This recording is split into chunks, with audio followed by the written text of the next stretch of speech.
ಕಾಶ್ಮೀರದಲ್ಲಿ ಬೆಳೆಯುತ್ತಿದ್ದಂತ ಕೇಸರಿಯನ್ನ ಈಗ ನೀವು ಕೂಡ ಕರ್ನಾಟಕದಲ್ಲಿ ಬೆಳೆದು ಲಕ್ಷದಲ್ಲಿ ಆದಾಯವನ್ನ ಗಳಿಸಬಹುದು. ಹೌದು, ಭಾರತದಲ್ಲಿ ಅತಿ ಹೆಚ್ಚು ಬೇಡಿಕೆ ಇದ್ರೂ ಕೂಡ ಅಷ್ಟು ಪ್ರಮಾಣದಲ್ಲಿ ಕೇಸರಿ ಬೆಳೆಯೋದಕ್ಕೆ ಸಾಧ್ಯ ಆಗ್ತಾ ಇಲ್ಲ. ಯಾಕಂತಂದ್ರೆ ಜಮ್ಮು ಕಾಶ್ಮೀರದಂತಹ ಕೊರೆಯುವಂತಹ ಚಳಿಯ ಥಂಡಿ ಪ್ರದೇಶದಲ್ಲಿ ಮಾತ್ರ ಕೇಸರಿ ಬೆಳೆಯೋದಕ್ಕೆ ಸಾಧ್ಯ. ಆದ್ರೆ ಏರೋಫೋನಿಕ್ ತಂತ್ರಜ್ಞಾನದಿಂದ ಆರ್ಟಿಫಿಷಿಯಲ್ ವಾತಾವರಣವನ್ನ ಕ್ರಿಯೇಟ್ ಮಾಡಿ ಕೇಸರಿಯನ್ನ ಬೆಳೆಯುವಲ್ಲಿ ಕರ್ನಾಟಕದ ರೈತರು ಸಕ್ಸಸ್ ಆಗಿದ್ದಾರೆ.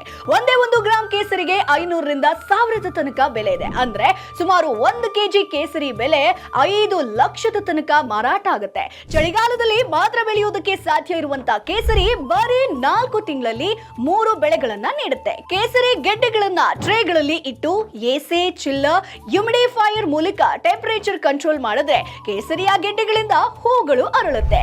ಆ ಒಂದು ಹೂಗಳ ಮಧ್ಯೆ ಕೇಸರಿ ದಳಗಳಿರುತ್ತೆ. ಅವುಗಳನ್ನ ಕಿತ್ತು ಒಣಗಿಸಿದ್ರೆ ಕೇಸರಿ ಮಾರಾಟಕ್ಕೆ ರೆಡಿ. ಸಿಹಿ ತಿಂಡಿಗಳಲ್ಲಿ, ಕಾಸ್ಮೆಟಿಕ್ಸ್, ಮೆಡಿಸಿನ್ಗಳಲ್ಲಿ ಕೇಸರಿಯನ್ನ ಹೇರಳವಾಗಿ ಬಳಕೆ ಮಾಡ್ತಾರೆ. ನಮ್ಮ ರಾಜ್ಯದ ಲೋಕೇಶ್ ಅನ್ನೋರು ಕೇವಲ 500 ಸ್ಕ್ವೇರ್ ಫೀಟ್ ನಲ್ಲಿ ಕೇಸರಿ ಬೆಳೆದು ಲಕ್ಷ ಗಳಿಸ್ತಿದ್ದಾರೆ. ನೀವು ಇವರಿಂದ ಕೇಸರಿ ಕೃಷಿ ಬಗ್ಗೆ ಕಲ್ತ್ಕೋಬೇಕಾ? ಈಗಲೇ ಫ್ರೀಡಮ್ ಆಪ್ ಡೌನ್ಲೋಡ್ ಮಾಡಿ.